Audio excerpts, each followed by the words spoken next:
Bro, you really gonna make me push this button? Yo, what's going on, guys? It's 9:30 a.m. I got a Slurpee, and we're about to build a loft. Well, you can probably already see that we've started the loft. A couple videos ago, I did a run through and told everyone what the plan was for this place, and I mentioned a loft, and no one really understood why. Why would I do this? I wanted to build a little area that if people come to work on their cars, and they bring a girlfriend, they bring some friends that don't really like cars, I end up having to stay the night here for some reason, have one too many beers, I can just sleep in the loft. So, I just wanted a loft. Like, I want to build a loft. I gotta catch you guys up on everything. When I was first designing this loft, I understood that everything was gonna be extremely heavy.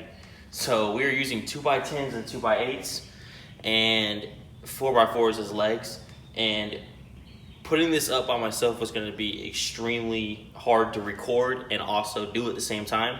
So I went ahead and got all the legs up and a little bit of that side done, just so I could have kind of like a starting ground for to explain what I'm talking about and everything to you guys, if that makes sense. But now we're going to switch over to the iPhone 12 Pro. Cool. Stop recording. I record with iPhones. Let's explain to you what the loft looks like. So, I guess I can switch over to this mode. Look at that. I'm doing this mode now. So, this is our loft. Big. You'll be able to drive up under it. It's high enough. This vertical beam right here is put 6.5 feet off the ground. So we have plenty of room to walk under there, reach up, and that gives us about 7 feet above it. So on these corners over here, you'll be able to touch the ceiling and everything, but that'll be more for storage. But in the middle here, we can put those couches, we can put everything up there and still have plenty of room. So you're looking to build your own loft. How do you do this?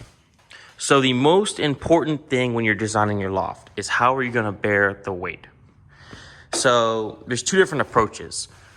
One approach is like this, where you can kind of band-aid or tack on all the different wood onto your leg, which we decided to use a 4x4 here.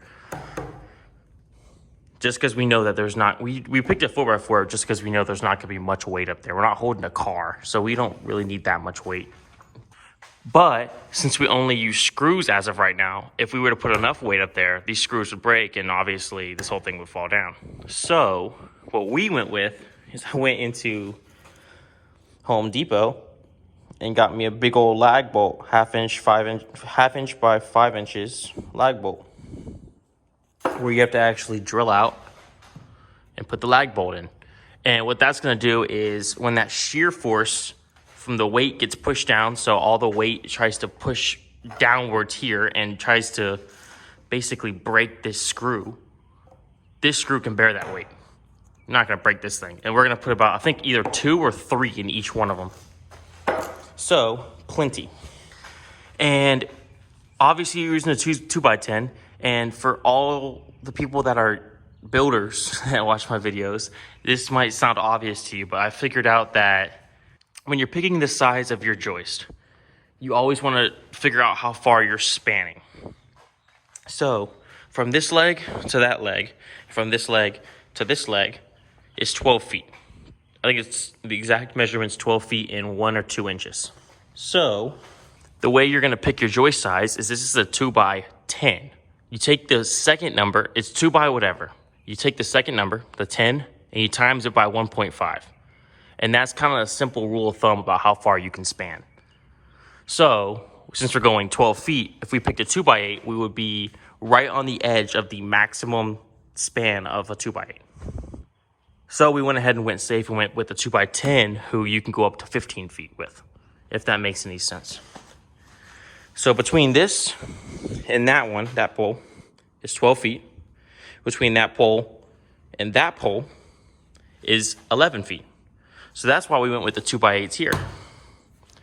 And in order to support them, we got these little 2x6 brackets. Yeah, we just use nails to go in here since nails are a little bit bulkier than screws and can fit through these little tiny holes. So we went ahead and just used nails. So yeah, we're doing a 6-leg setup. 1, 2, 3, 4, 5, 6. And that's going to be plenty. It should give us 12 by 11 feet. 12 by 11 feet. Plenty of square footage. And on this side, we're tying into the wall so that we don't have to go 2 layers thick on the joist. So yeah, now that I've walked you through what we have done, maybe we should just get working on it.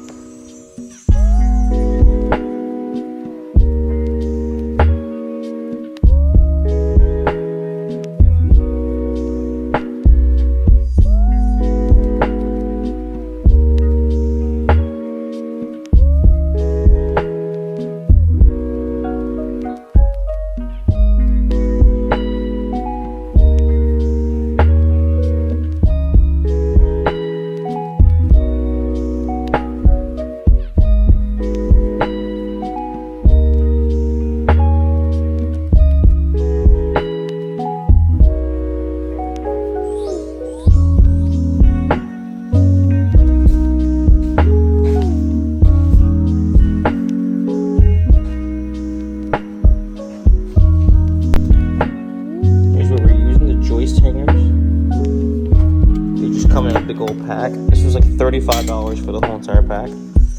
For this nails, we're using these. Okay, let's move you guys over here.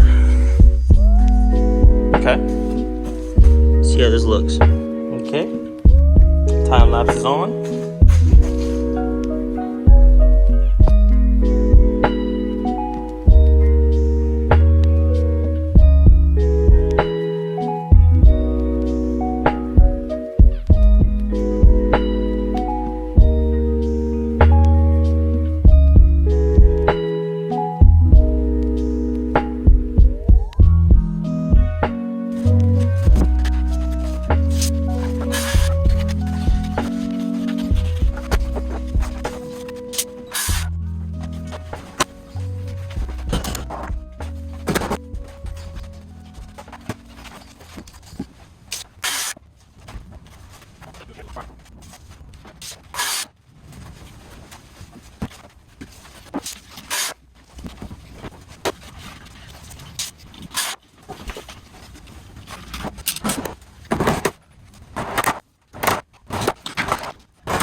Here we go. We are all sealed up. We use these big giant 1/2" by 5" lag bolts going through. I might add a third support just like this, like a little chunk of a 4x4. I might add another one right here in the front, just kind of giving something for this to for these to lay on, like some load bearing. Just something when it flexes, it'll have a little bit more support. I might add that. I sent a picture to a contractor, and he said we are good with this, but I don't know. We'll probably add some more. But yeah, so 2 thick 2x10s, 2x8s going across with joint hoist. This side we got 2 more lag bolts, 2 more lag bolts. On this back side,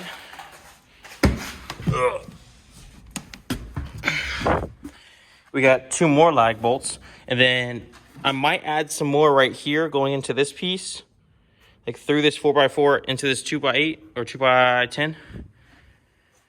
But it's unneeded since we went into every single stud with screws into every single stud. So this should be good, but I might add them just to be sure. But yeah, now it's the walk test. These are still a little bit flexy, just because I don't have plywood on top yet. But next is plywood, and we have a loft.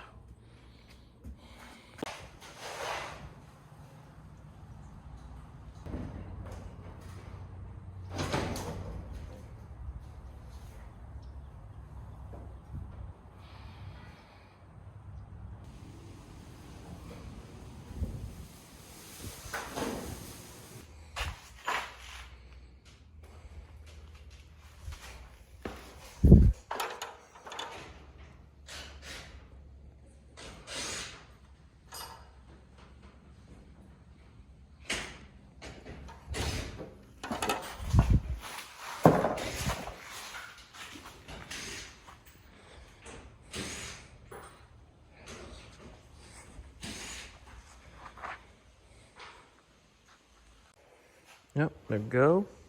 Got lights on.